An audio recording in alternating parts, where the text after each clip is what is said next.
We warmly welcome the relatives and friends who have gathered in support of your appointees. Your presence is a powerful reminder that behind every public servant stands a network of encouragement, sacrifice, and prayer. Today we honor the role you have played in this journey. To our invited guests and members of the Custis Committee and partners in civic and community life, we thank you for joining us. Your presence underscores the shared responsibility we all bear in promoting justice, order, and social harmony in the parish of St. James. As we proceed with today's ceremony, may we be reminded that justice is not only administered through laws and offices, but lived out daily through integrity, service, and respect for the dignity of all. Once again, welcome to everyone, and thank you for being a part of this meaningful and memorable occasion. God bless you.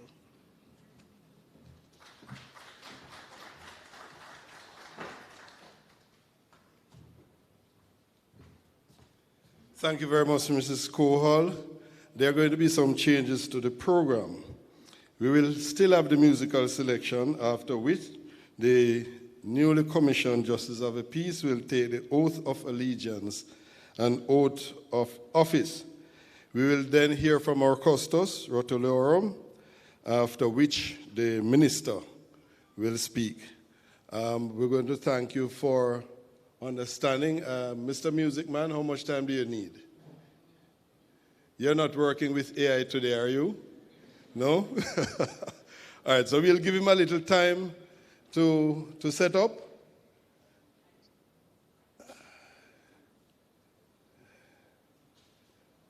He would need some time to put himself together. I am certain that we are all looking forward to the message from both our custos and from the minister. Usually the minister gives a signal admonition of where he intends for us to go. And it's very important, because if you go on that field, especially today, and he'll tell you, without the right focus and the right strategies, the right mindset, you may likely go astray. So we're going to look forward to that message. I'm still waiting on our musician to tell us if he needs 2 minutes, 5 minutes, 1 minute. Okay, so we should be there in short order. I'm certain that you would have gone through the training. I'm seeing some names and faces, familiar faces, and I'm quite certain that we are all ready to go, ready to hit the ground running and to serve our citizens. Serving as a Justice of the Peace is a very important office in this country. And I'm certain that you understand, being here today after your training, that you intend to do well.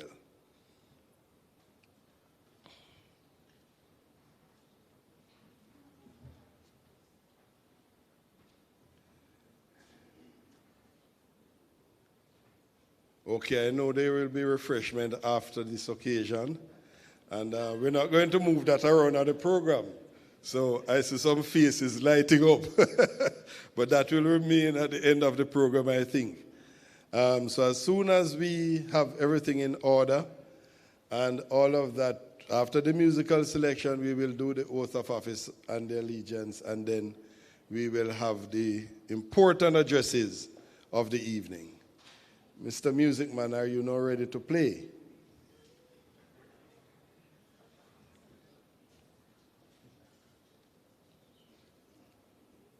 Well, he's here with us today, which means that he's not going to be on a platform come the 1st of February for a Grammy. But we hope that he gets there one day.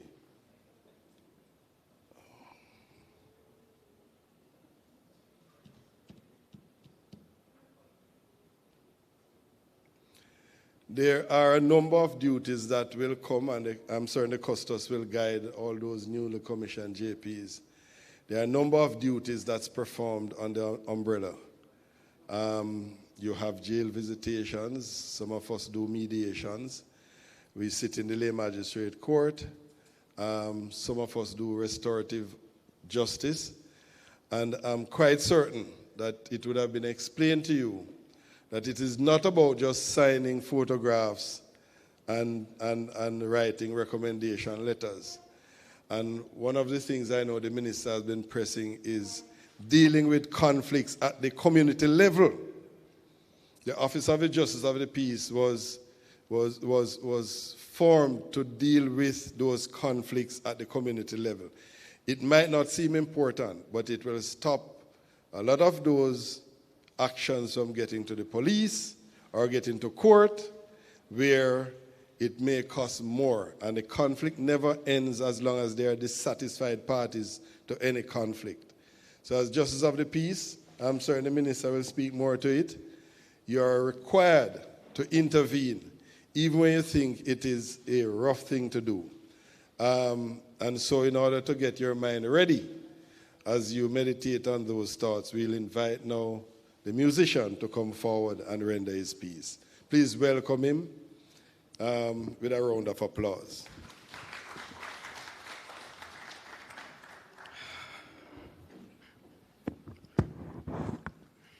I apologize for being late.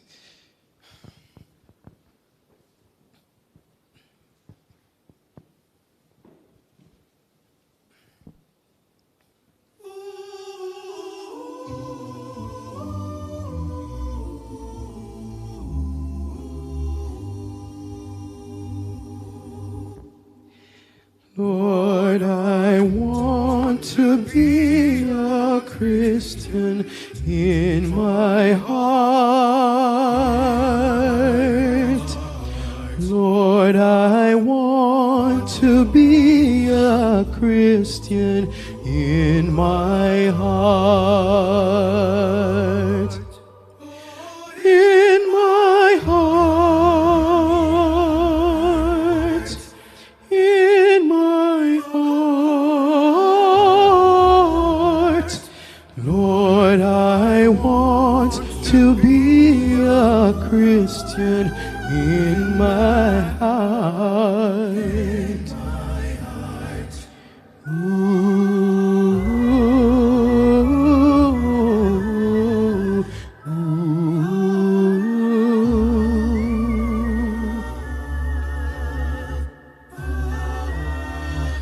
Lord, I want to be more holy in my heart, in my heart. Lord, I want to be more holy in my heart, in my heart, in my heart. Lord, I want to be more holy in my heart. Lord, I want to be more loving in my heart, in my heart. Lord, I want to be more holy in my heart. In my heart. In my heart. Lord, I want to be more loving in my heart. Lord, I want to be like Jesus in my heart, in my heart. Lord, I want to be like Jesus in my heart. In my heart, in my heart. Lord, I want to be more holy in my heart. Thank you.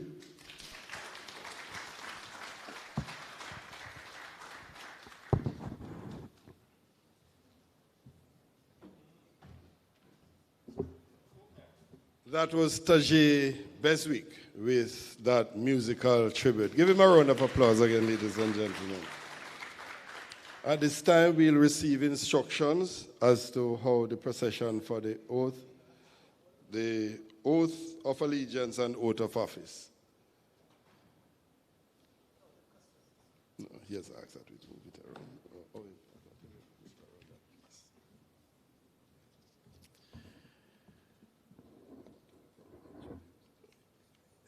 Good afternoon, everyone.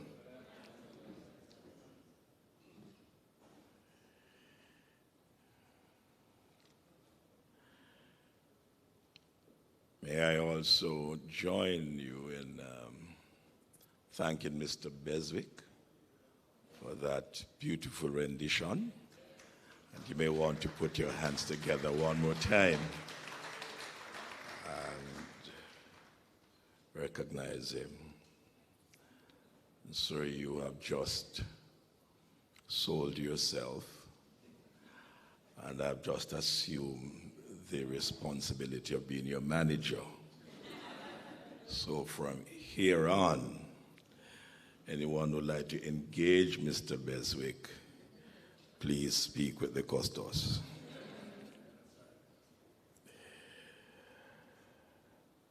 I am going to invite those who are to be sworn to stand first.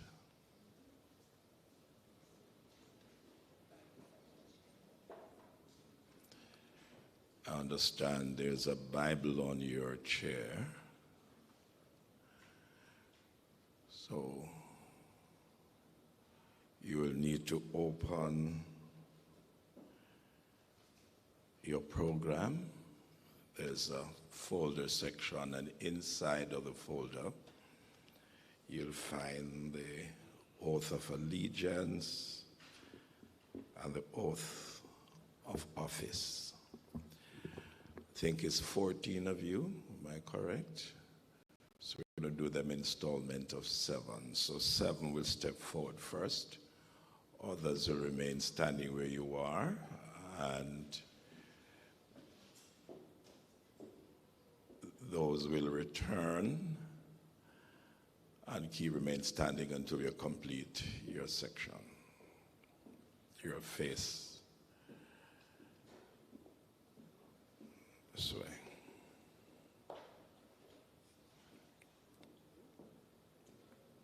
All right.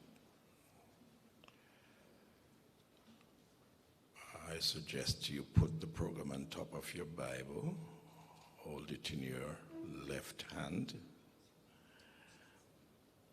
raise your right hand. Thank you. You will first repeat the oath of allegiance, and you will insert your name, I, and then you continue. I will indicate when you will begin. Just want to make sure that you're okay. So, all right hand raised. All right, so please commence.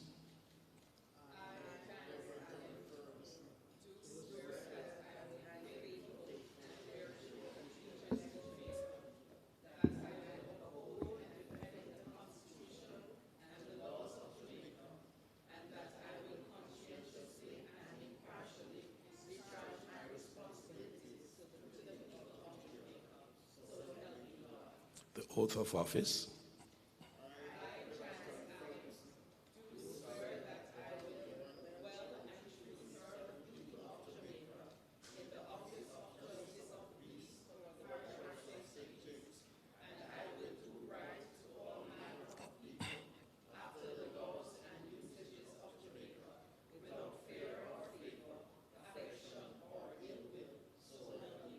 Thank you very much. You may return and remain standing.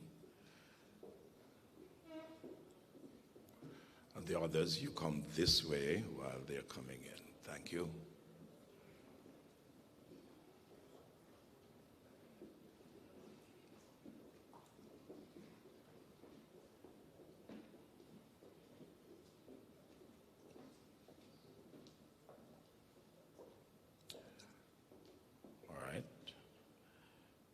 follow. Raise your right hand and insert your name after I, and you continue. Please begin.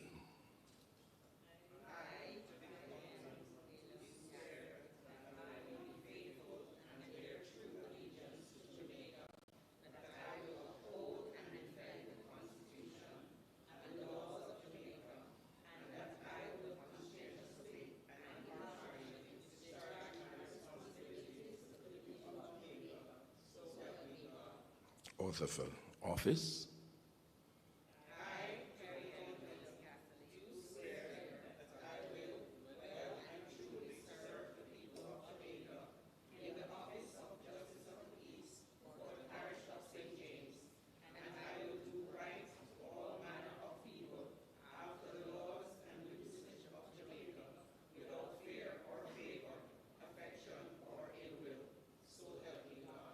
Thank you. You may return to your seat. And Mr. Gray will receive the Bibles from you.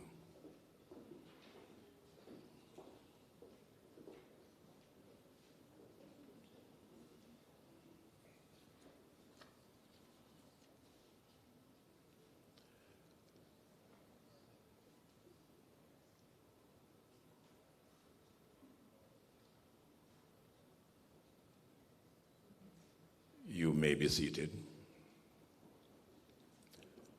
And those for affirmation, please stand. And likewise, installment of 7, please step forward.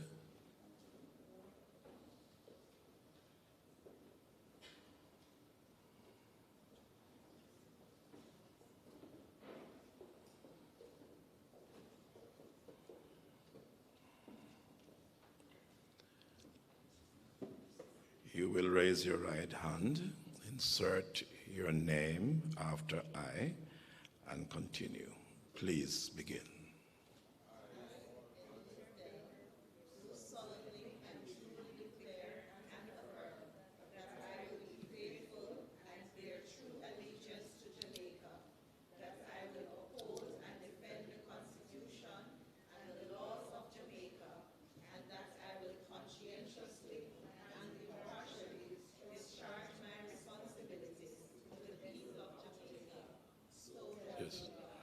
I should have instructed that you stop at people of Jamaica, all right? My bad. Please continue. Go ahead. Raise your right hand. Start again.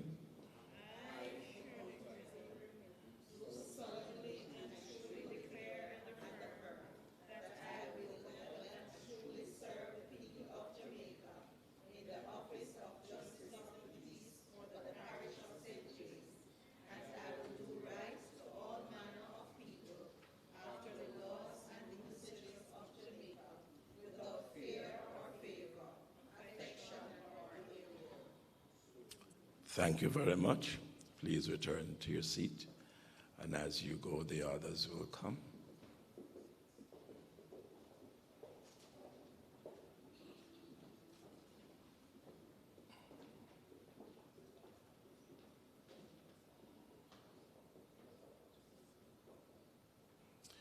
Raise your right hand, and you may omit, so help me God. Okay, thank you. You insert your name after I. Please begin.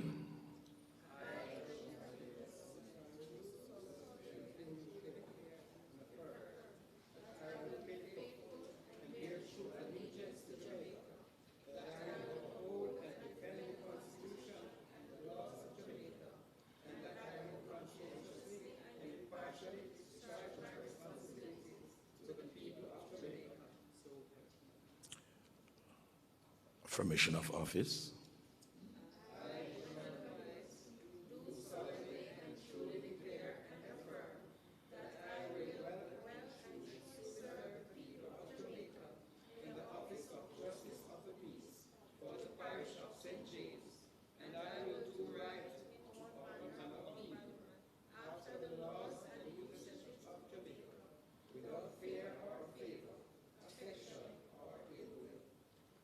Thank you. Please return to your seat.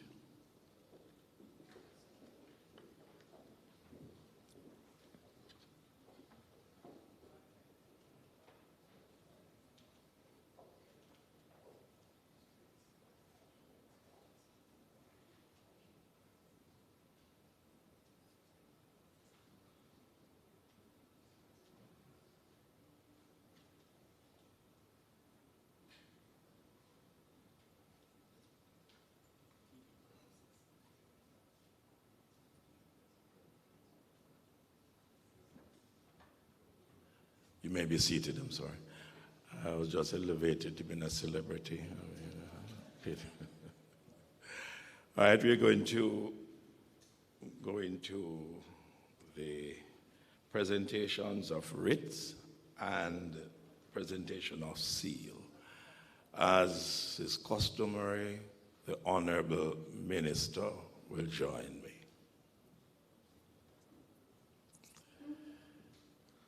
Please stand, everyone. I say everyone, sorry, just the co-minister. I think so. Okay. All right.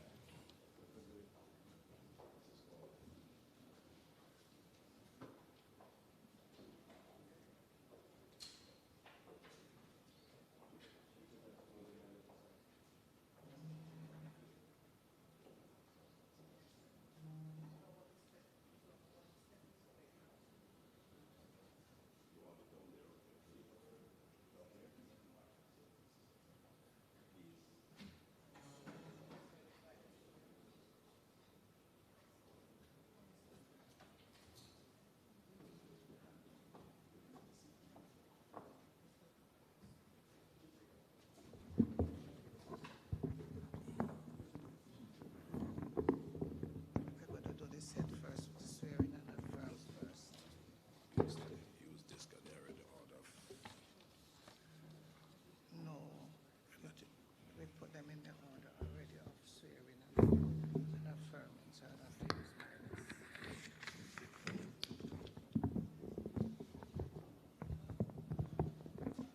Thank you.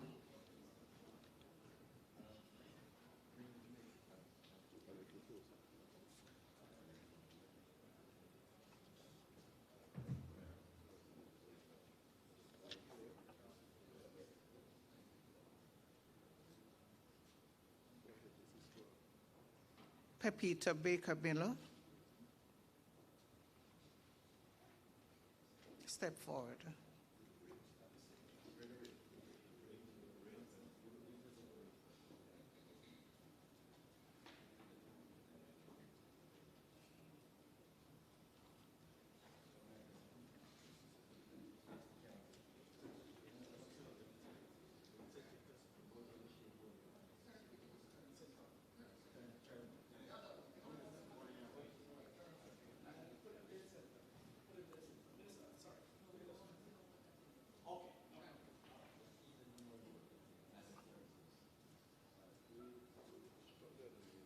Miguel Beckford.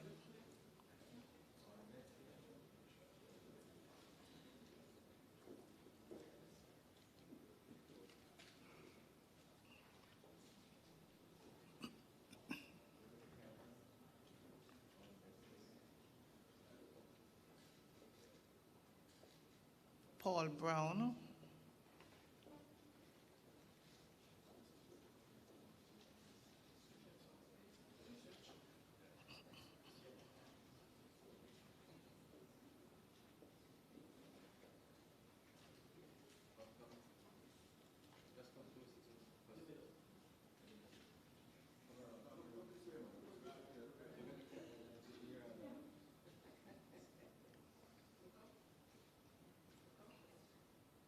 Simone Cooper Bernard, or Bernard Cooper.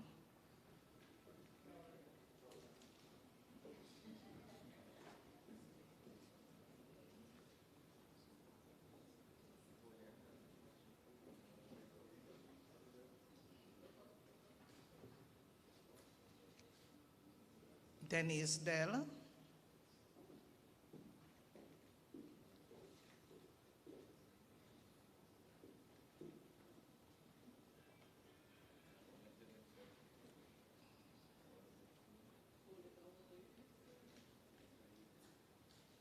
Sharnette Gristle.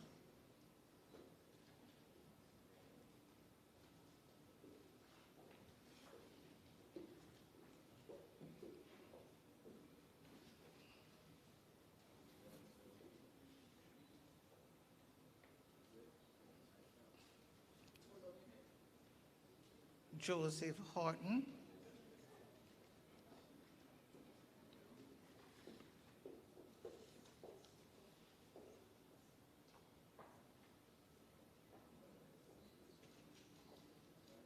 Alton Henry,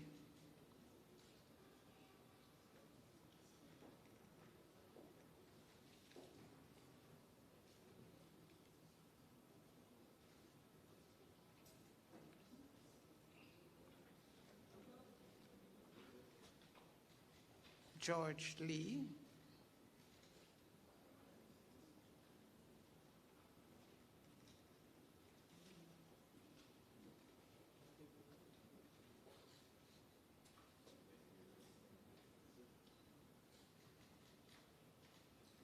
Anika Malcolm Lewis,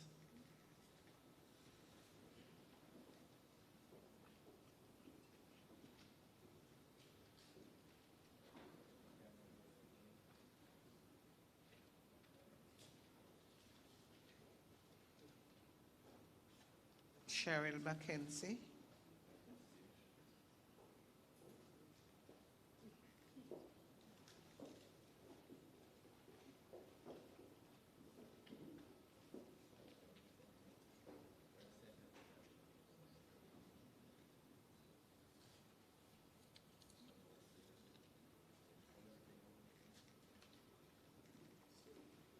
Deshauna White,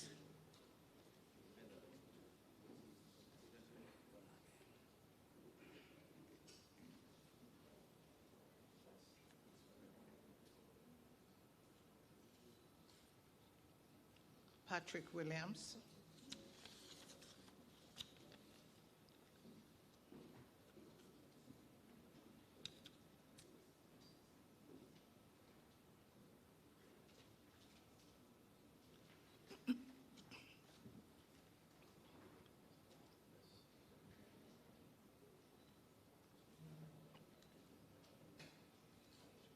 Cornelius Smith,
Deshauna White,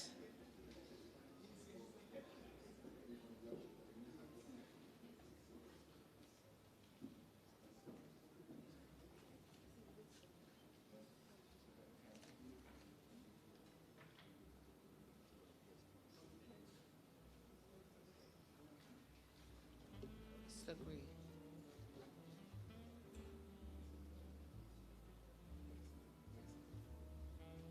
Orit Clark,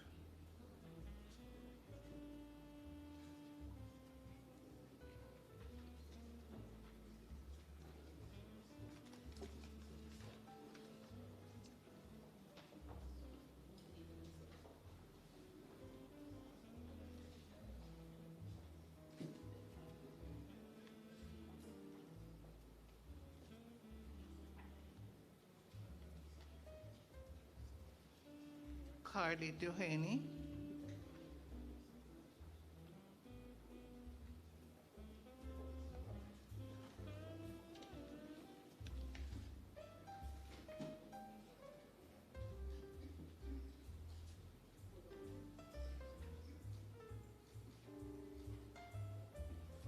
Albert Ferguson,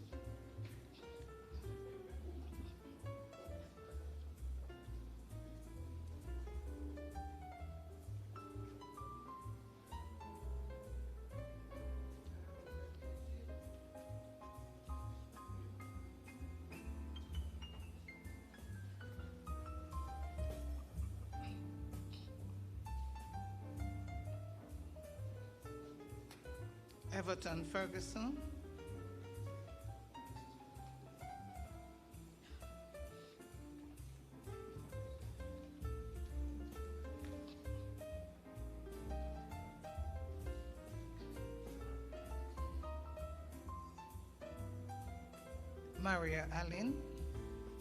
Maria Free,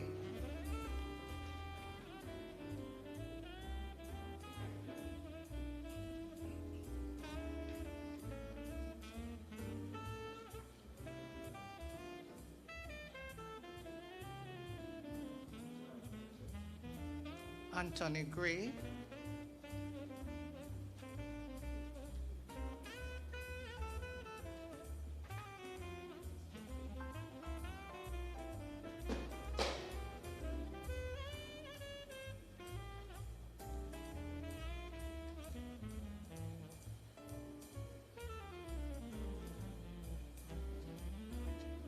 Judith Hunt,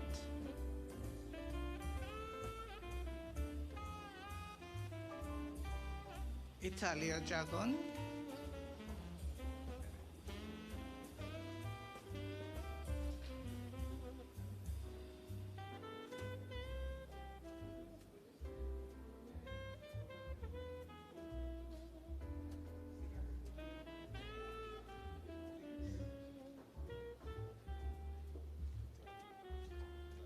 Jagon.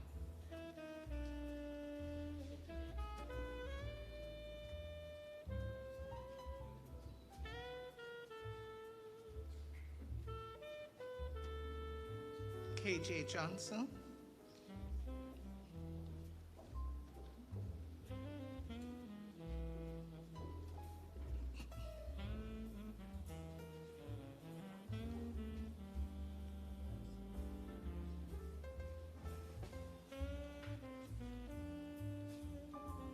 Manish Melwani,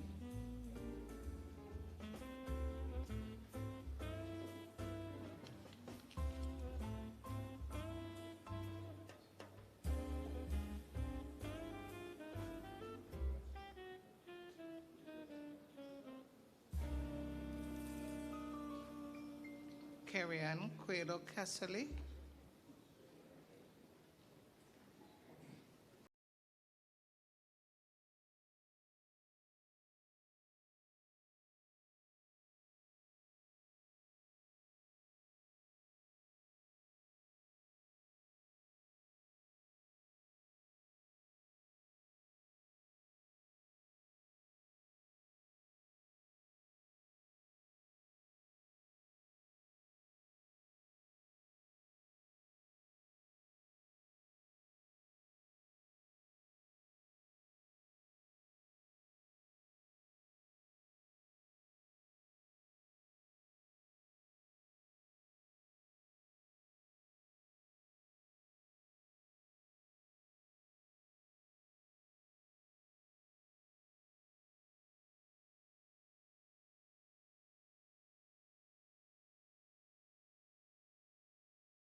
Thank you, Mrs. Cohall, for your assistance.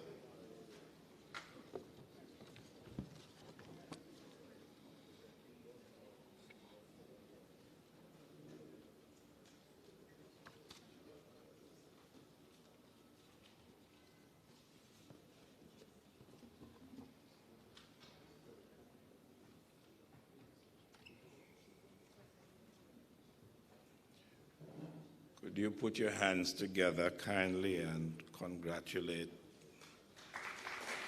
our newly commissioned Justices of the Peace for the island of Jamaica, residing in the parish of St. James.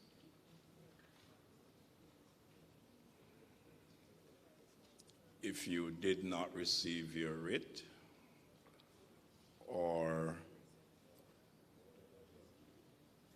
your seal, I ask you to see the persons at the table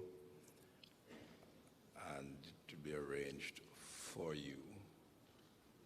know that Mr. Lewis, where are you, sir? Mr. Lewis is named the gentleman who completed his course with the persons from Manchester. Right. Smith, Cornelius Smith. He had not completed his course, and so he was permitted to join cohort from Manchester.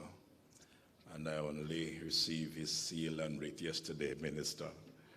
But again, I want to thank your office sincerely because they make sure that we had it for today. So it is actually here in St. James. So let not your heart be troubled and let it not skip another beat. The important pieces of instruments that you have is the writ and the seal. You're asked to guard them well and protect them to the best of your ability. The Honorable Delroy, Chuck Minister of Justice and Constitutional Affairs, members of the Custos Advisory Committee, I see our senior parish court judge, Judge Fairclough, are honor with us today, and I know out of your busy schedule, St. James is always special to you, so you had to be here.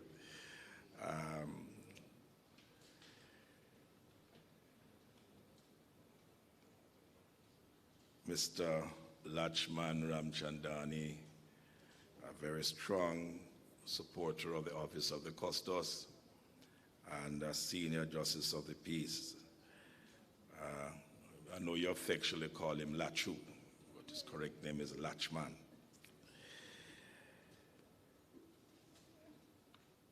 Distinguished ladies and gentlemen, friends and family members, possibly colleagues of the Justices of the Peace, members of the media, let me say a pleasant good afternoon to you all.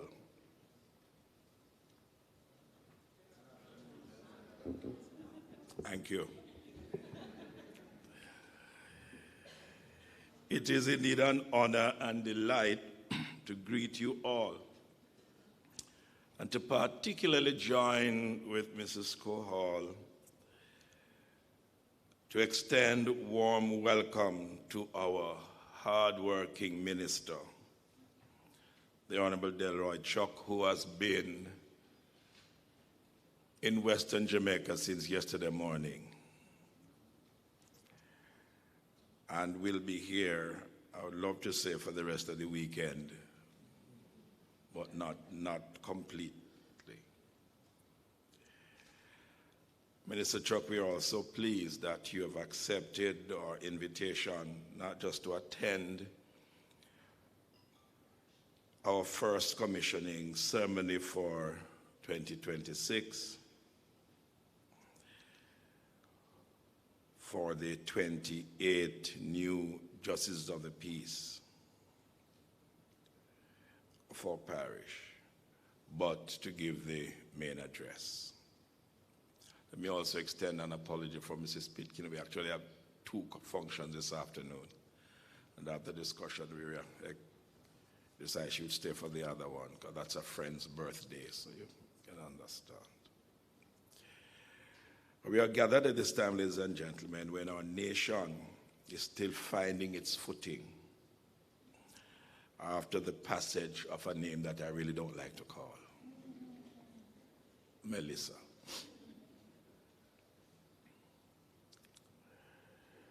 And in the days and weeks that followed, we witnessed loss and disruption. But amazingly, We also witness resilience, neighbor helping neighbor, a sense of unity and togetherness of our citizens in St. James and in Western Jamaica.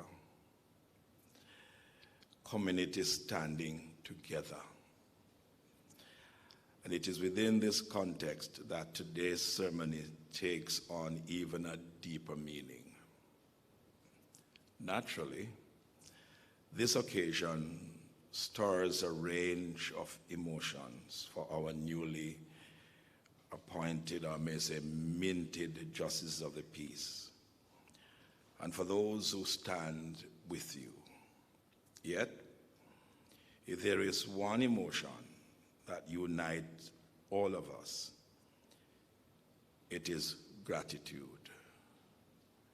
Gratitude for life, for strength, and for the opportunity to serve. But most importantly, gratitude to God for his goodness and his divine protection over all of us. When I visited the various areas in St. James, and I've been over in neighboring Westmoreland and Hanover, I haven't gone to St. Elizabeth yet, and I've been to Trelawney. And one resounding word coming from everybody, even in the midst of the devastation, we have life, and we shall rise again, even stronger than we were before. So, ladies and gentlemen, many people journey through life focused on career and family, and rightly so. But there comes a moment when the call to give back grows louder.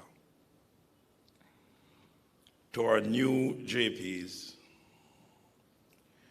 you have paused, reflected, and voluntarily chosen a path of service. The operator word, you have voluntarily done so. I didn't come searching for you. I didn't send anyone to find you. You found us. And you inquired, how can you serve your country at this level? And especially in times such as these, that choice matters. Your willingness to serve will make a real and lasting difference. Ladies and gentlemen, service is not confined to special moments. It is woven into the rhythm of daily life. Opportunities to uplift, to mediate, and to restore dignity. This will meet you in ordinary places. So it is my hope that we will work together, and that your presence as justices of the peace will be visible, accessible, and trusted within your communities. Too often, persons complain that there are no JPs in their communities.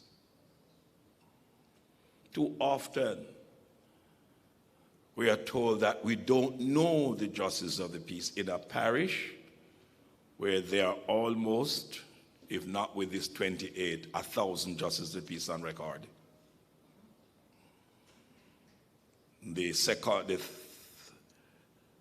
or third largest in the island. Not the second, I think not the second, third or fourth largest. We are behind Kingston, St. Andrew, and St. Catherine, so we are fourth largest in the island. Yet, we are told that our citizens can't find JPs. This ought not to be so. In the interview, you're asked not about your availability where you worked.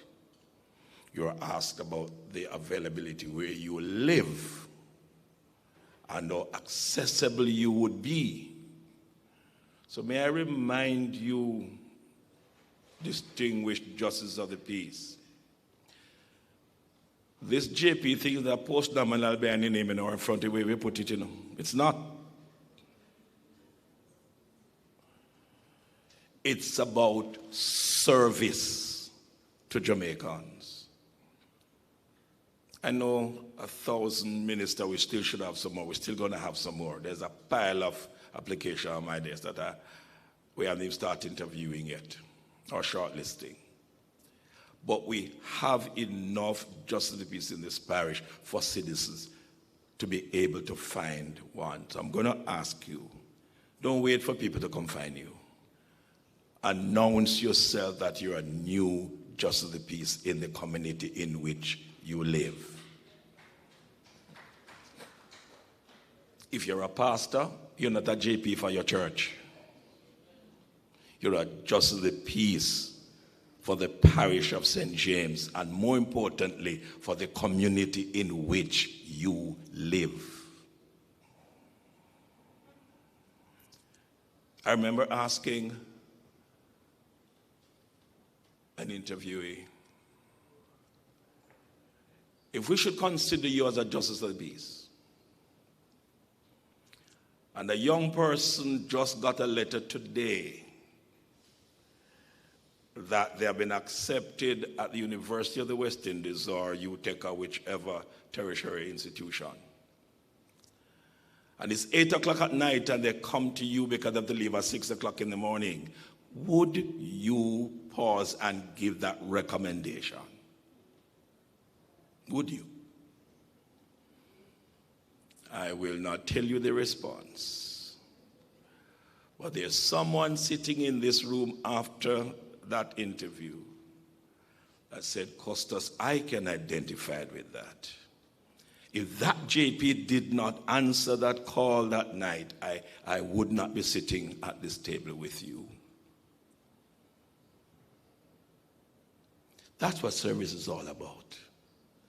Helping others, uplifting others, walking shoulders with your fellow citizens. So to serve your community is to strengthen it, to help shape the place where people feel supported and valued. So I therefore encourage you to continue serving with compassion and integrity. May I emphasize integrity? Because there are times when you're going to have to say no, because you have to maintain your integrity. Every now and then you see something, the gleaner, that a JP was decommissioned. And it's embarrassing why they were accepting payment, which I call bribe, to sign a document when you promised that you would never do such thing. In my sojourn, we have not decommissioned anyone in St. James for that. But they think I'm childish enough to know that it might not be happening. Oh no, I don't know. It might just well, but the causes haven't found out yet. But the day it comes to light, be assured that the custos will be right, pending the letter to the minister to ask His Excellency to do us the honorable favor of removing such names from our honored role in this parish.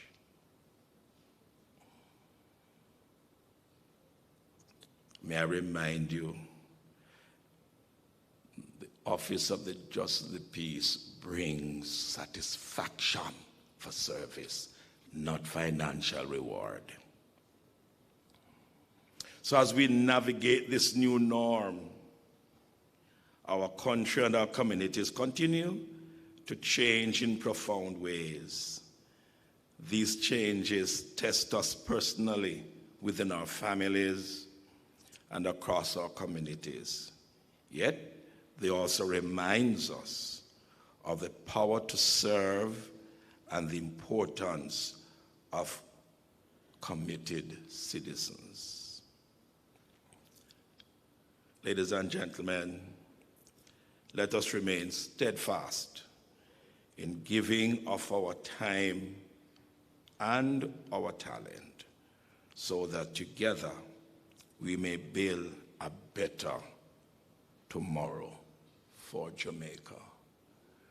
I said before that the two most important instruments is your seal and the writ in your hand, the one with that big red seal there. Yeah, man. Most person frame it nicely, put it on the wall in the office. It's the first way you put yours there at home in the study. On the wall in the, I told you, on the wall in the office. Keep it safe. Keep the seal safe. You have the 2018 Justice of the Peace Act in your possession. Read it. Read every piece of legislation that a JP must interact with.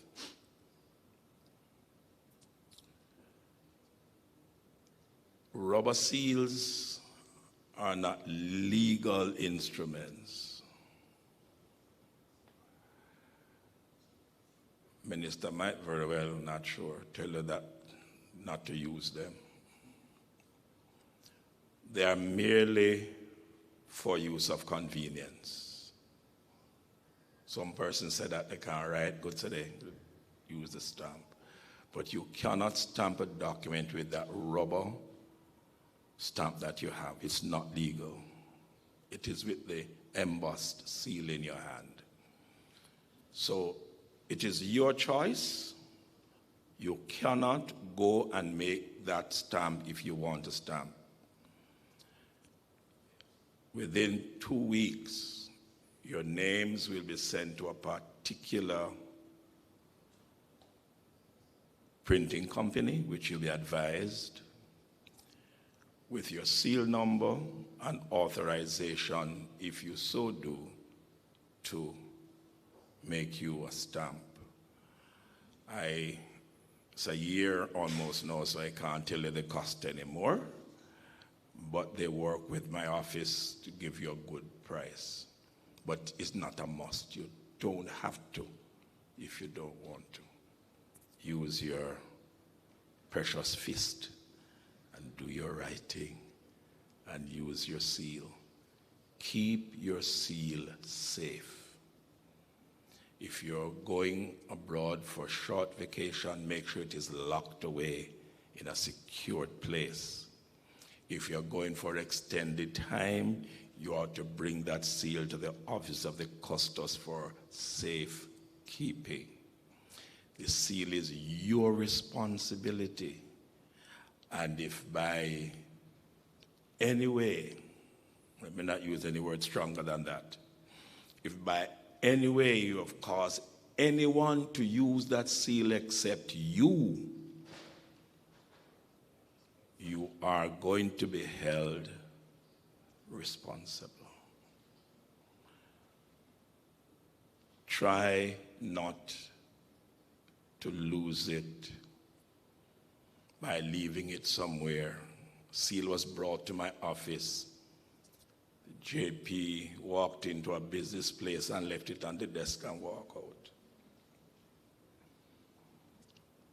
And the person who saw it was kind enough to take that seal and bring it to the office of the custos and say that JP left it XY. And it was given back, of course, with a warning. Because if you lose the seal, when the request goes into Kingston for you to be given another seal, they're going to see whether or not it was by your own carelessness that you mislaid that seal, and you're going to have to pay for it. And the cost is somewhere about 15,000 or more. So that seal in your hand, what's the last price we paid, Mrs. Kohol? Was it 15,000 the last we asked for somebody, okay? So you're getting that seal today, compliment of the Minister and Ministry of Justice and Constitutional Affairs. It cost, but if you lose it, and it's your fault, you have to pay for it. So can I share my one experience? Just to camera seal in my car, you know. But the heat, when you lock up that car in the sun, because they had these same thing that held it together, it pulled. So I had to pay to fix back mine, to repair mine. So I learned. I don't keep it, never again, because I'm not paying a second time. And that was a long time ago when it was much. Yeah. All right, so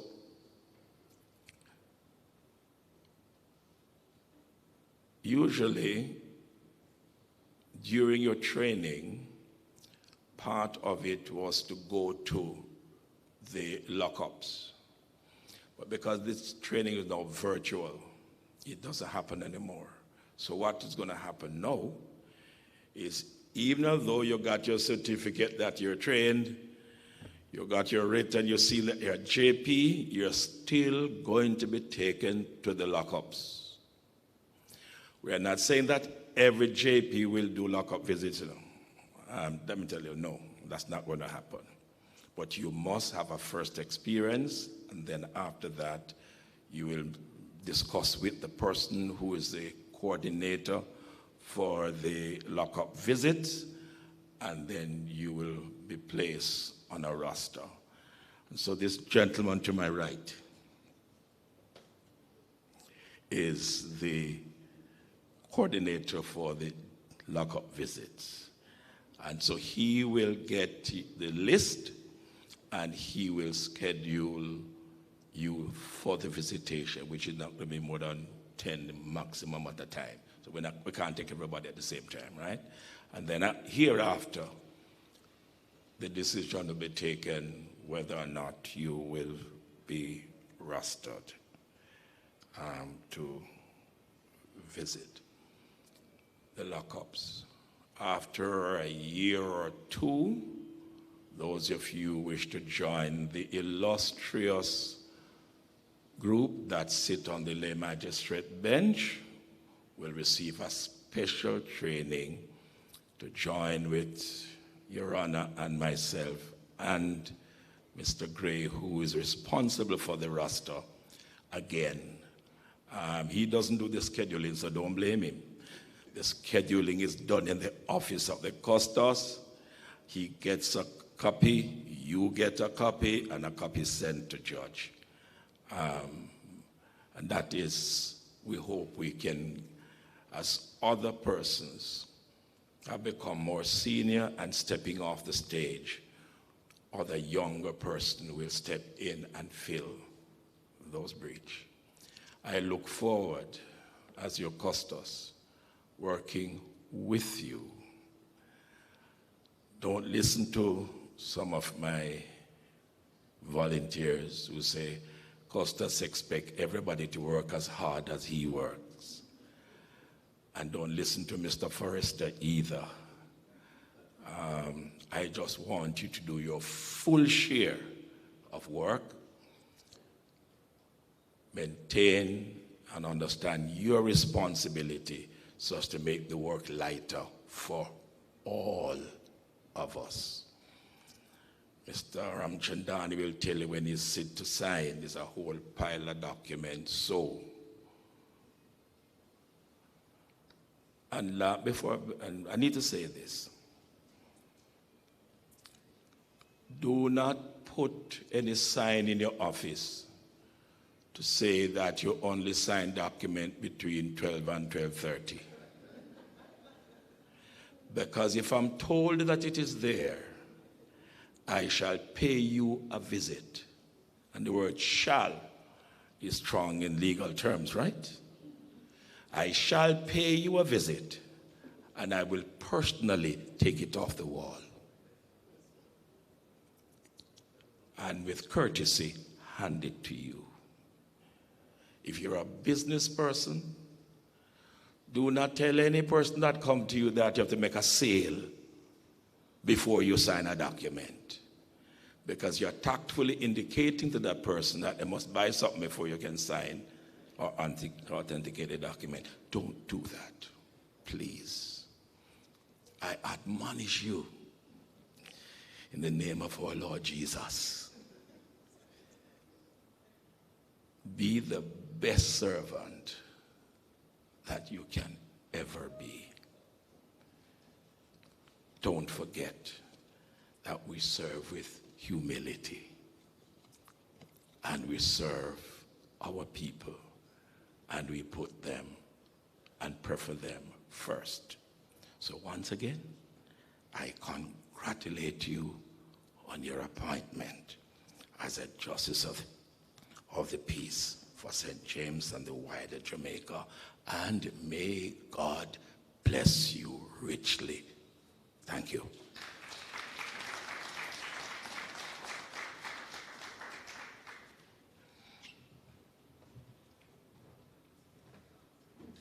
I'm sure you can do much better than that. And I would admonish you not to be fooled by his very quiet disposition. He knows when to stand his ground. Thank you very much, Costas, for that message. At this time, I'll invite Mrs. Carrie-Ann Quayle-Casserly, without further ado, to introduce our guest speaker. Let us welcome her on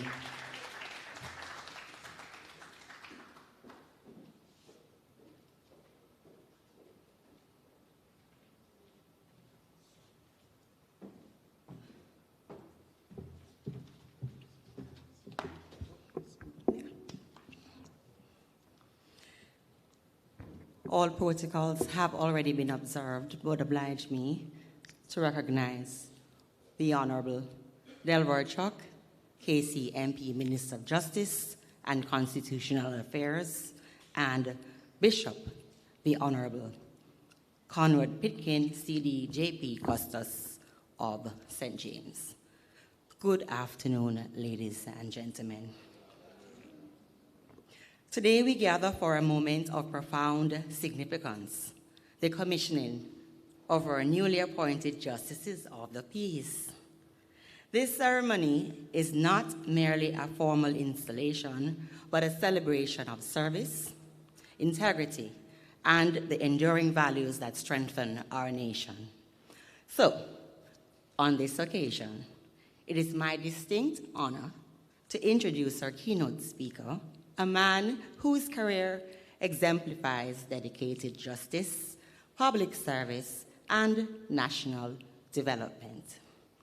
The Honorable Delroy Chuck has served Jamaica with distinction for nearly 3 decades. First elected to Parliament in 1997, and he has represented the constituency of St. Andrew Northeastern with unwavering commitment. His leadership, your leadership, sir. Your journey has included service as Speaker of the House of Representatives, opposition spokesman on justice, and now as Minister of Justice and Constitutional Affairs. Minister Chuck has been a driving force in modernizing Jamaica's justice system. Under his stewardship, the ministry has advanced reforms to improve management in our courts, strengthen the integrity, commission, and expand access to justice for ordinary Jamaicans. He has championed legislation such as the Protected Disclosures Act, promoted alternate dispute resolution, and worked tirelessly to reduce case backlogs, ensuring that justice is not delayed, but delivered. Beyond the politics, Minister Chuck is a lawyer, journalist, and I think still an educator. And he has brought a wealth of knowledge and experience to his public service. His mantra, "The brave may fall, but never yield," reflects his steadfast commitment to resilience, accountability, and the protection of citizens' rights. Therefore, ladies and gentlemen, it is with great pride that I invite to the podium the Honorable Delroy Chuck, Minister of Justice and Constitutional Affairs.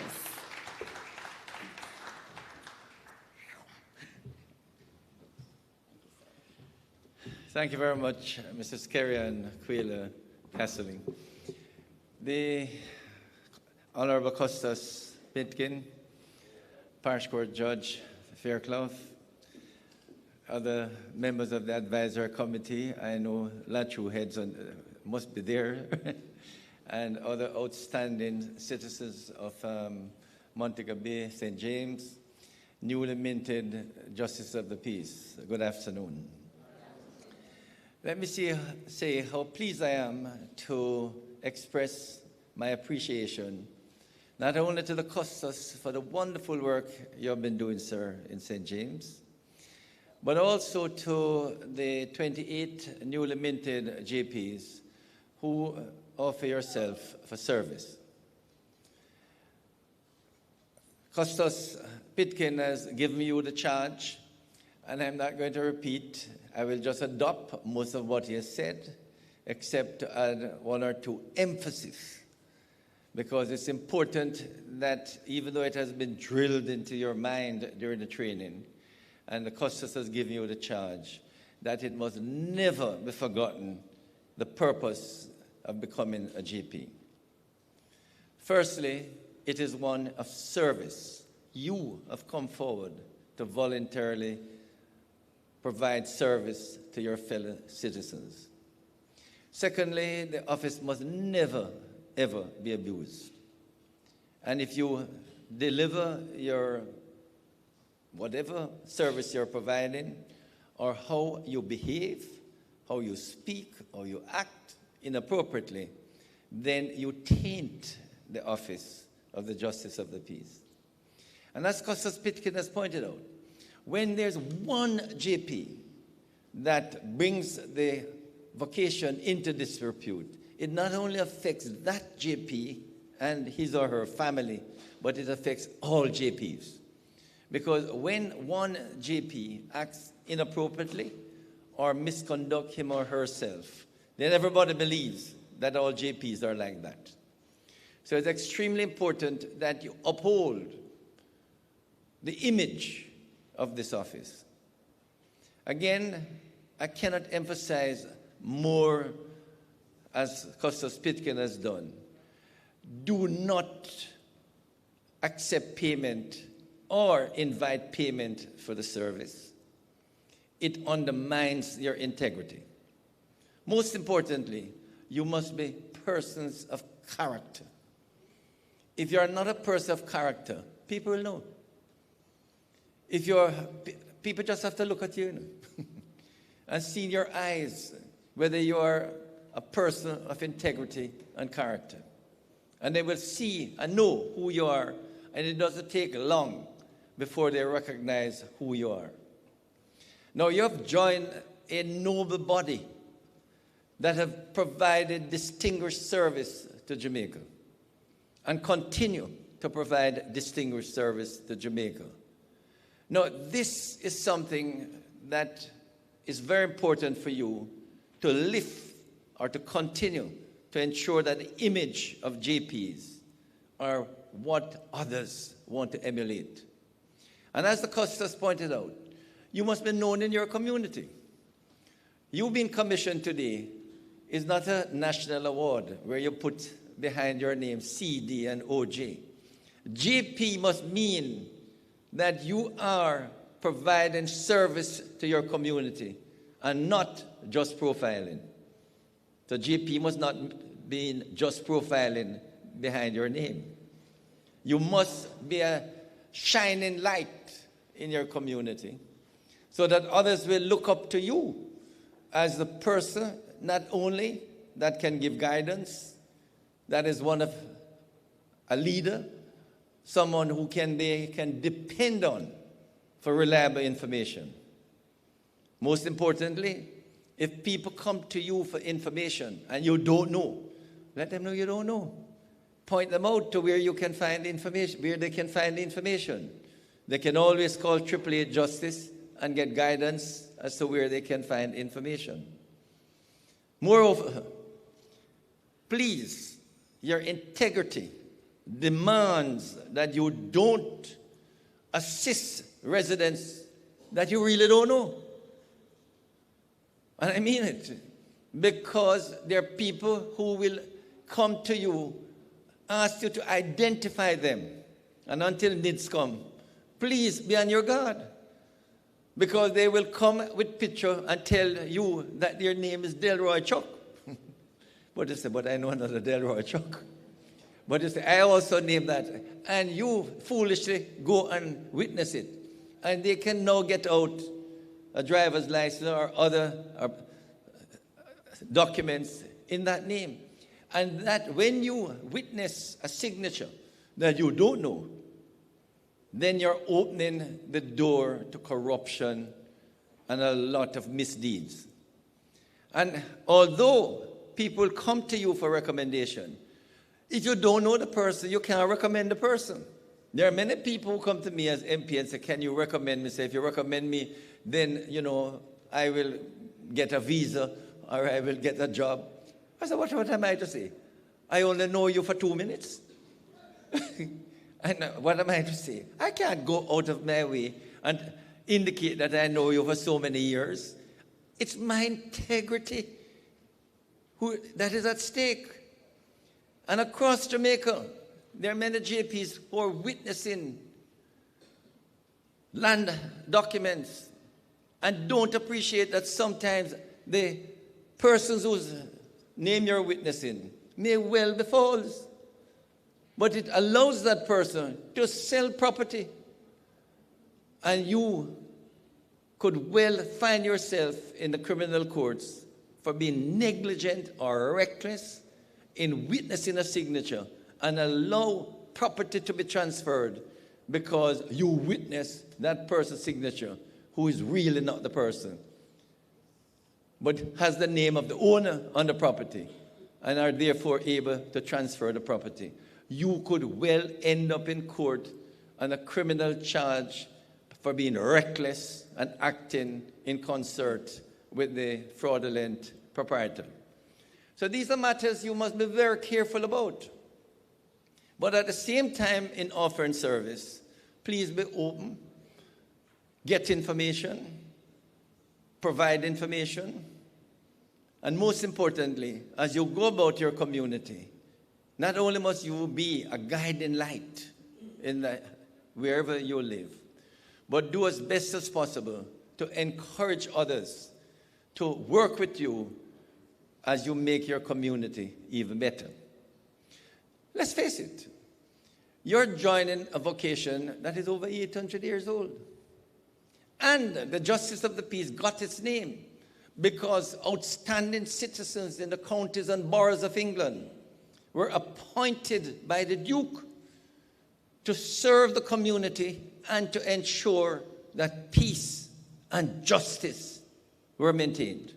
So that is how the term Justice of the Peace, because it was outstanding citizens in these counties and boroughs and districts of England who were appointed by the Duke to maintain order. Now, things have developed, and we now have professional judges and professional policemen. So we are not asking you to do that, but you must still assist in maintaining peace and order, working with the police, working with other stakeholders, and where you can do justice as lay magistrates or working with the courts, that you ensure that justice is accessed and served.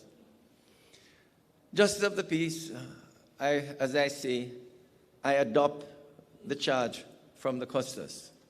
But there's so much more that you're being called upon to do. To serve not only your parish, but Jamaica. Jamaica has many problems. And one of the problems that we are determined to solve, every single one of us must be determined to solve, is the one of reduction of crime. We are doing extremely well now, but we need to even double up our effort to ensure that we can reduce crime even more. Using murder as the basis, in 2023, murder reduced by about 9%. In 2024, it went down by just under 19%. And in last year, it went down by just under 42%. Last year, there were 673 murders, which was just under 500 murders less than in 2024. Western Jamaica, especially St. James, saw a significant reduction, and we must congratulate the police for that tremendous work. I was with, up to yesterday, commissioning 31 other JPs, and I must just to indicate, Costas, that with the 28, you have 935, so this 28 will take you just over 950. But we are hoping that you will get over 1,000 soon, because you have many more applications coming. But in the area that I urge you to participate as much as possible is to work very closely with the police. Tomorrow at 10 o'clock, as I did this morning at 10, I met with the JPs in Westmoreland and spoke about the relationship they must have with the police. And I will be doing that with the executive tomorrow to say how the JPs can work very closely with the police to continue to reduce murder and other serious crimes. Let me say, ladies and gentlemen, newly minted JPs, if we can continue to reduce crime and murders in particular, then Jamaica will get the credit and the goodwill that we deserve in bringing crime under control. And now you have leveled the U.S. advisory going from 3 to 2. We want it down to 1. And it can get down to 1 if we can get crime even further reduced by another 50%, including murders. In St. James, last year this time, St. James had 5 murders. Up to yesterday, there were 4 murders. We hope there are no more for the rest of the month. But across Jamaica, up to yesterday, we had 32 murders, which is 36 murders less than last year, which is 54% reduction. And if we can just keep it like that to the end of the month, then Jamaica in January 2026 would record the lowest monthly murder in decades. The last time the lowest was about 47. And now if we can keep it to just the low 30s, and then next month in February, we want to get below 1 a day. In other words, for February, we want to get it below 28. But that is where, Justice of the Peace, ladies and gentlemen, you have to give your support and assistance. The police cannot be at every corner. They cannot be at everybody's elbow. But you are in the community, and you know many of the persons who are giving trouble, or you can get that information by interacting with people within your community. And I'm not asking you to do the police work and go and arrest them, or run up to the police station and say, who the man down there, he's the man giving trouble. Quietly, confidentially, put the information together, pass it on to the custos, or get it to the superintendent of police, so that the police can get the relevant information that is useful to apprehend these disgusting criminals and gunmen who are taking over far too many space in Jamaica. We have to continue to put gunmen, scammers, criminals on the defensive. And it is with the support of the citizens that that is going to happen. If you look at murders and the weapons used to commit murders over the last 4 or 5 years, close to 80% of the killings were with an illegal gun. And as I keep repeating, if we can get the guns out of the hands of these disgusting criminals, then we could have less than 200 murders per year. Much less. But that has to be the aim, that we try as best as possible to work with the police to get the guns out of the hands of criminals. And the police is getting information, using intelligence to find these guns. Over the last 5 or so years, they have averaged, collected, picked up more than 1,000 guns off the street, thousands of ammunitions. But there's still many out there. Because somehow our young men feel that with a gun, it opens up the door to wealth, to influence, to power. We have to find alternative ways to get our young people to know that there's a better life. Because when they're found with a gun, or they commit robbery, rape, or shooting, or killing, they could well end up not only six feet down possible, or they could end up in custody or in jail for decades. And it is the families who also suffer, because many of the children are left out there on the road. So I'm urging you to tell the mothers, the sisters, the girlfriends, that it's not worth for your man to be out there using the gun, bringing in money for you. Because when they're caught, every month you have to go to Kingston, to GP or district prison to look for them. When you go to the prisons, in Kingston, is pure women out there visiting these criminals, convicted criminals. And I'm saying before they get convicted, please encourage them to give up the gun. Find something worthwhile to do with your lives. And there's so many opportunities now for our young people to engage in productive activity. And those who are idle and can't say that they can't find a job or they don't want to work, let them use their time to go get a skill. And the government is paying people now to go get a skill. Heart Institute is paying the youngsters, anyone who wants a skill and who is not working, can get a regular 67,000 per month, and it may be more soon, just to go to a Heart Institute or to get training and get a skill.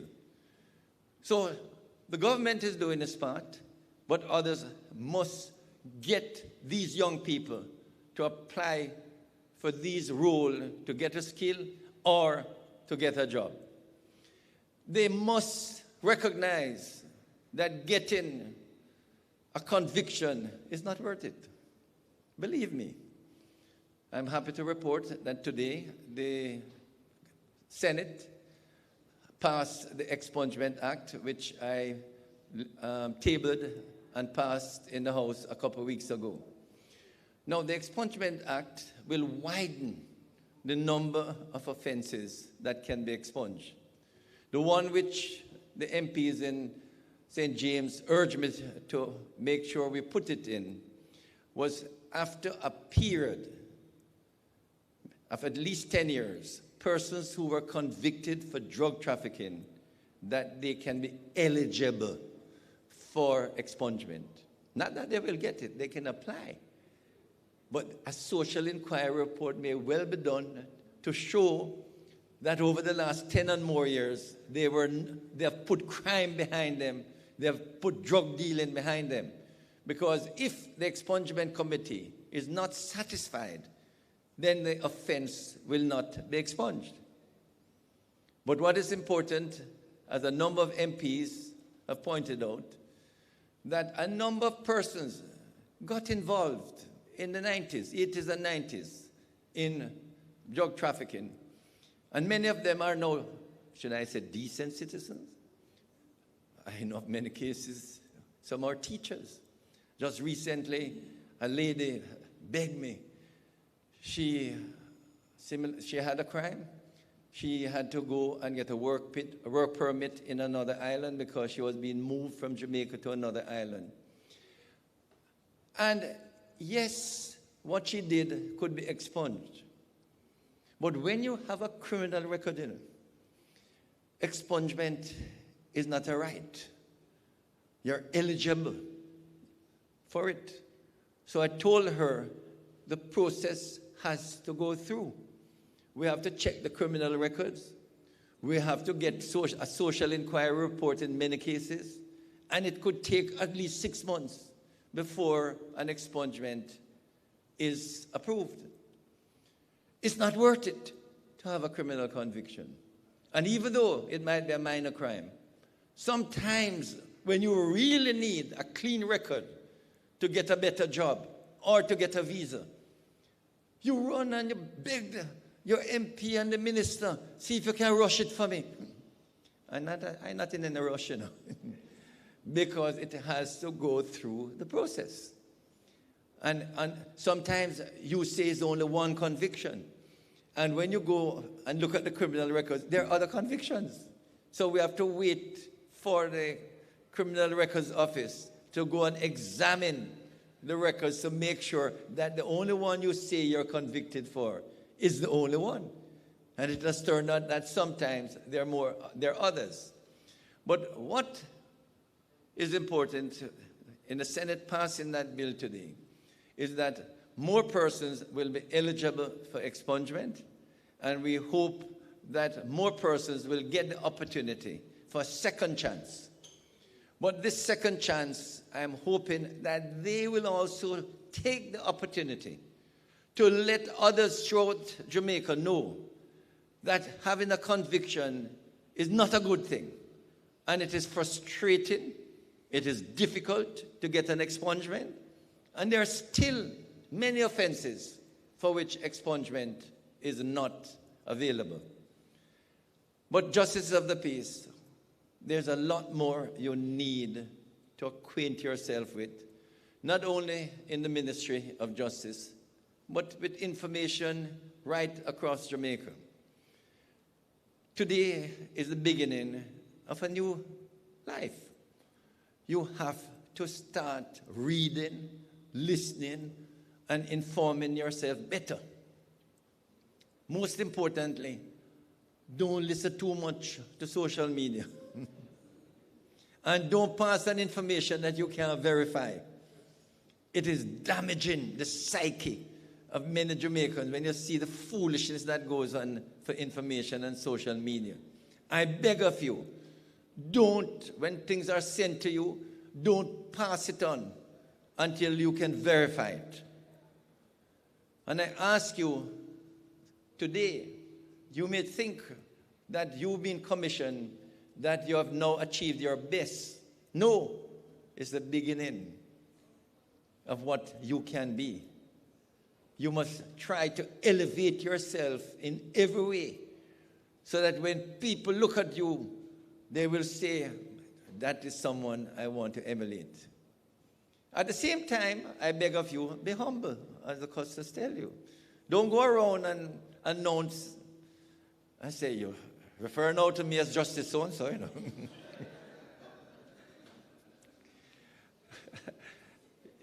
Your community must know that you have been commissioned and they can come to you for assistance.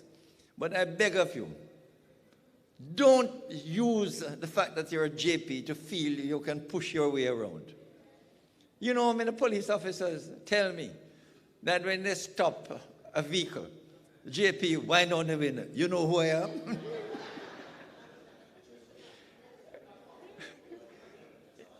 I'm not denying that you're a GP and you should have some status, and you do have some status, but don't push it. Be humble. If you're humble, you will get ahead much faster than you trying to push it around. And as Costas has repeated, service is the mantle that you hold now. You must find ways and means that you can serve your fellow citizens. And as the good book tells you, it is better to give than to receive. And what do you give? There's so much you can give. You can give good advice. You can give good cheer. You can ask people how you can help them. And in every way, I can tell you that giving service is highly beneficial and satisfying to you. I can only think of my mother in the district way up in the hills of Clarendon. I know as a shopkeeper, she was just helping everybody. And you know, I remember her saying the only thing she wants in life is that her 7 children must never embarrass her. And she wants them educated. And she begged all of us to walk the straight and narrow path. And also, she doesn't want to bury any of us. We must bury her. And she achieved, to the best of my knowledge, the satisfaction. I remember on her 90th birthday, she tell all of us how happy she is. She can go home now to her Lord. And when I reflect on how much service she helped the community, I said, service is not only satisfying, but highly rewarding. You would be amazed how the way it comes back to you in unknown ways. The people you help, don't expect thanks from them. In fact, they'll cut their hands and say, you won't do it. But in different ways, it comes back to you. So I ask you, when you help others, you give your best of yourself to others, do it with good cheer. Don't expect anything. But amazingly, it comes back several-fold in different ways. So I want you to go out there and be a shining light. And always remember, let your light so shine that others may see your good works and glorify our Father who is in heaven. Thank you.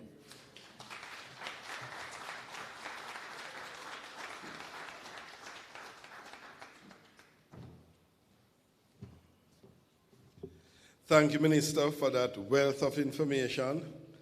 I'm quite certain that between yourself and the Custos, that our newly minted our commission, Justice of the Peace, will know the right path to follow.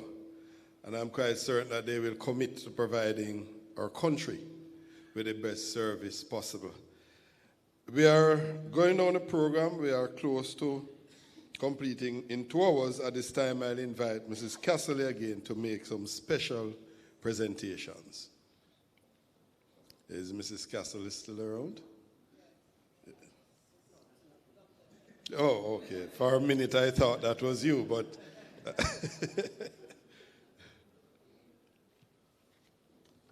Do you need a mic down there, or do you want to come up? You'll come up? Okay.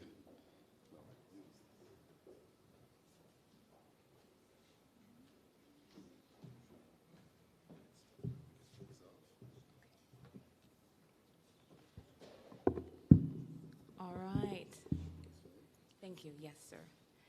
All right. So, to the Honorable Delroy Chuck, Minister of Justice and Constitutional Affairs, on behalf of the newly appointed Justices of the Peace, we kindly present you, sir, with this token to express our gratitude on your tireless efforts in strengthening our judicial system, as well as taking the time to be present with us today, sir, and encouraging us to take this office seriously and be accessible to our communities and to do it in good cheer.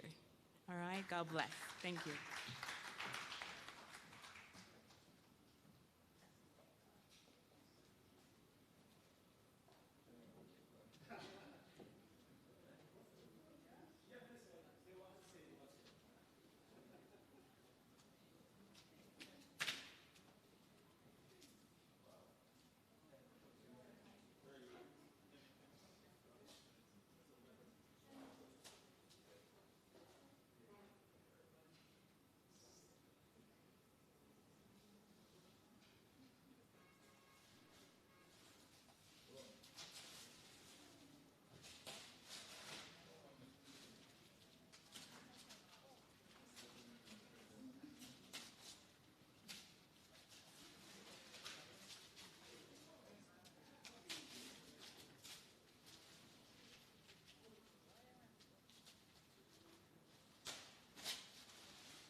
Bishop, the Honorable Conrad Pitkin,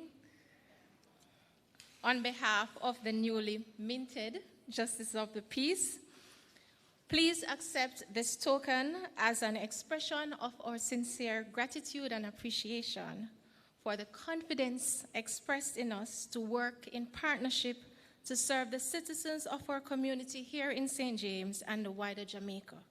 Custos Pitkin, we thank you very much.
Good afternoon, everyone. Can you see me? Thank you. It's my distinct honor to present a gift to the most valuable person to Bishop the Honorable Conrad H. Pitkin, Custos Rotulorum of St. James. I have a gift for Mrs. Deverly Pitkin, who we're told could not make it today.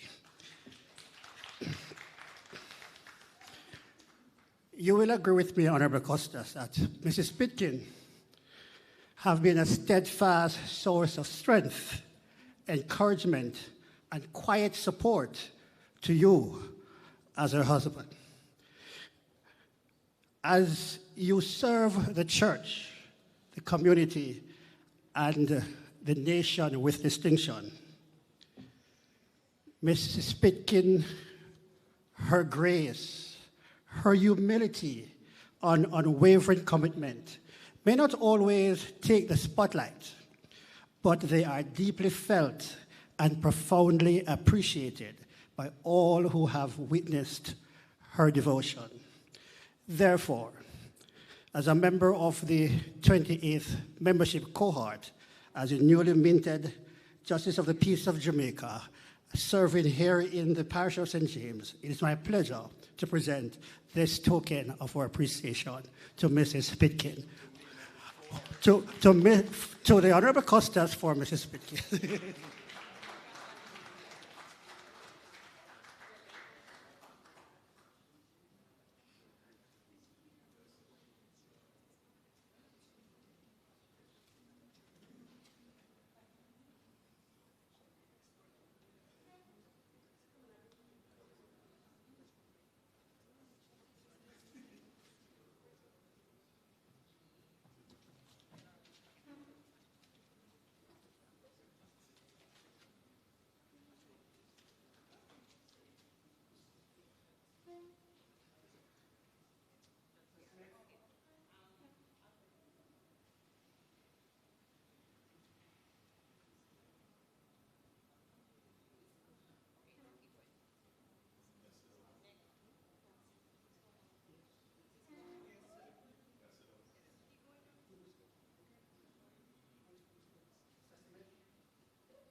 All right, now to Mrs. Kohal, who has been she has been a teacher to me a long time ago, guys. You know, she's taught me so much, and her strength is what brought me here today, you know, and her resilience in working with Sir Custis. So I do want to honor her because she works so tirelessly in the office. All right, so come, Mrs. Kohal, and we love you.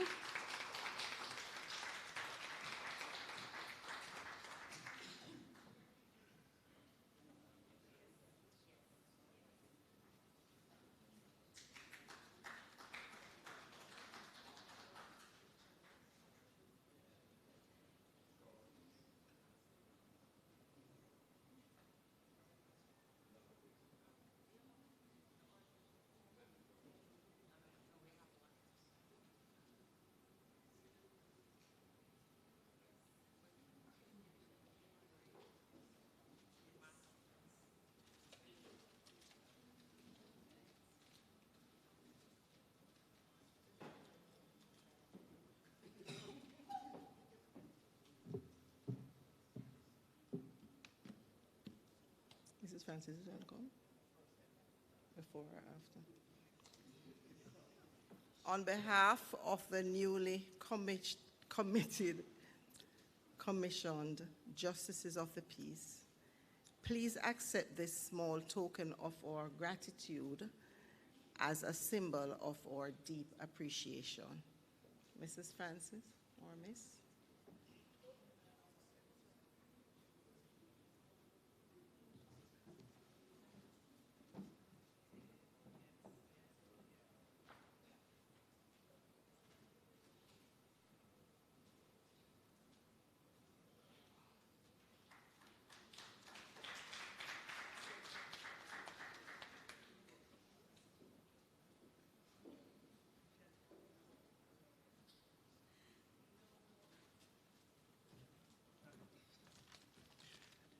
That is why we're not doing well, because the Costas did say don't give one JP too much work, right?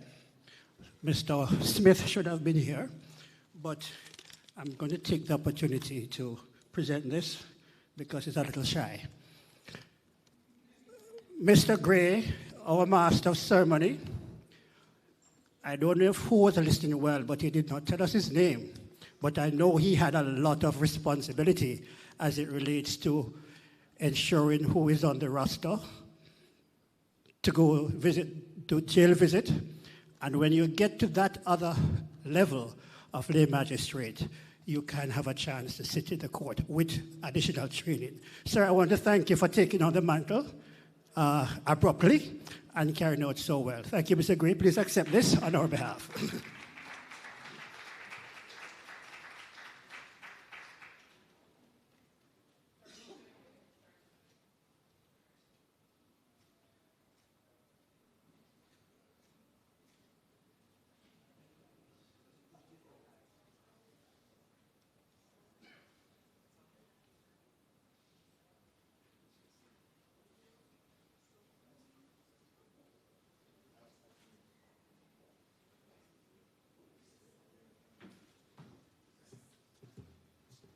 You know, I came here this evening wondering where my next meal was coming from.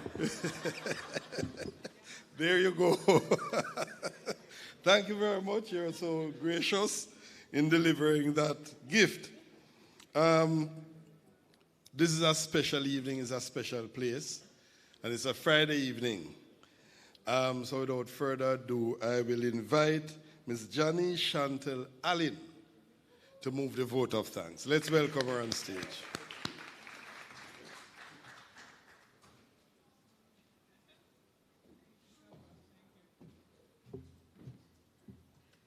You know, it's a very long time since I've heard my middle name in public.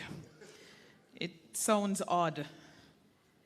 This is the part of the program everybody hates, when somebody has to come up and say thanks and they go on too long and people want to eat and they're hungry and it's Friday evening. But Honorable Custis, Conrad Pitkin, Minister Delroy Chuck, members of this cohort of 28 Justices of the Peace, your family and friends, members of the Custis Advisory Committee, good afternoon all. It's almost done. You can sound a little more excited. All of us in this room, in one way or the other, have already served our communities and continue to do so. Some of us are teachers, educators, I should say, in being more general. Some in the medical profession, some in tourism. I see others who are in all different spheres, some of us in politics. We have served in various ways, but this calling to serve your community in a more direct way as a justice of the peace is something that I want to thank. If I could be so beyond myself to say thank you for firstly giving of yourselves to become members of this body of justices of the peace. To just say, and I want to briefly just thank a few people who have been very instrumental in making sure that today's program went as it did in such a wonderful way, in such a beautiful setting as we overlook the Caribbean Sea from the beautiful parish of St. James. And I'm sure the minister doesn't really want to rush back to Kingston right now. The planning committee headed by Mrs. Carrie-Ann Quayler-Casserly, who is no stranger to putting on events and making sure that they go so well. I want to thank you and the members of the team that you so ably led without even a hitch to ensure that today we all will remember fondly. I want to also thank, of course, and I'm going to leave the last two persons that are in this room who spoke to thank them, but I also want to thank, I know the Custis is a man who takes advice, he takes counsel, and his advisory committee is one that I know you rely on to have us all at this point today. And certainly the members of your staff and those who are in your office who are instrumental in making sure today went as it did. I want to, on behalf of the 28 of us, to say thanks to your teams. The fact that the minister and this event has your attention shows the importance of justices of the peace and the role that we can play and ought to play in our communities. So I want to thank you, Minister, for making sure that this is a part of your agenda, to ensure that you are participating across the island to ensure that we get the message and get the point of why we have been so commissioned and that we don't forget it. And like you say, remain humble. Custis Pitkin, you say many of us have not, we have gotten to this place because we have volunteered. And you have also encouraged. I will say that I have been encouraged to volunteer. And so I am here today thanks to your encouragement to ensure that I continue my service to my community in this fashion. I want to thank you for making sure that the work that is being carried out by your office through you is one that all of us have come to appreciate here in St. James. So I want to thank you not only for today, but your ongoing service to Jamaica, to St. James. And I trust that you will continue, even if you might be tempted to retire. Ladies and gentlemen, I have nothing more to add but to just simply say that today is the beginning of a new chance for us to continue to be of service to our country and our fellow citizens. And for that, I wish to thank all of you. Thank you for making sure that the peace is kept in our community and we can continue to see the types of reduction that we all wish to see in this, our Jamaica land we love. Thank you very much.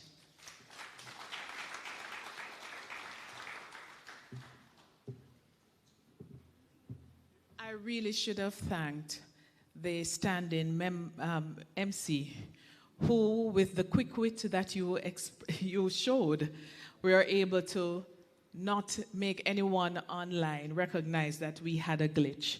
I want to thank you for that and for the entertainment that was provided by that beautiful voice that I know now that the new management will ensure will continue to be heard across Jamaica. Thank you.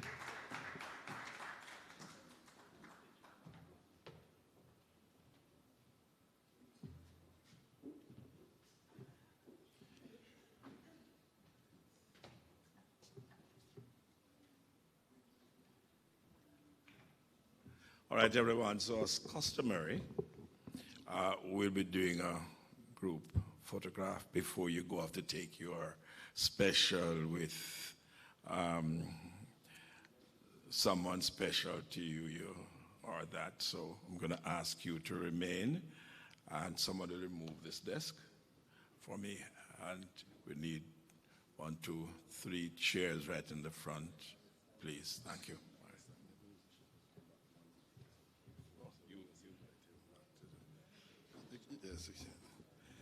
You have been a great crowd, and you'll be rewarded by hearing Mr. Beswick one more time before we close.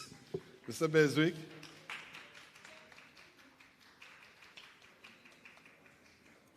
I hope he's not stumbling, you know. I ought not to have been here now. So I'll share a little information. One of my sons was nominated for the Grammy Awards. That's Jesse Royal. And so he invited me to go to California. But how can I give up Montego Bay with all this good food and being with the coastal minister, you guys? So this time, Mr. Beswick, are you ready? No?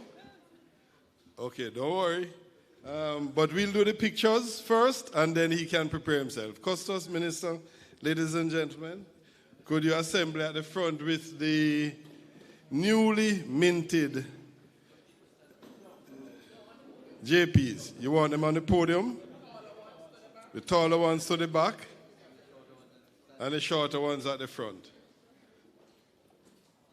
Where's Mr. Ferguson? That means you. They just call your name. Yeah, right.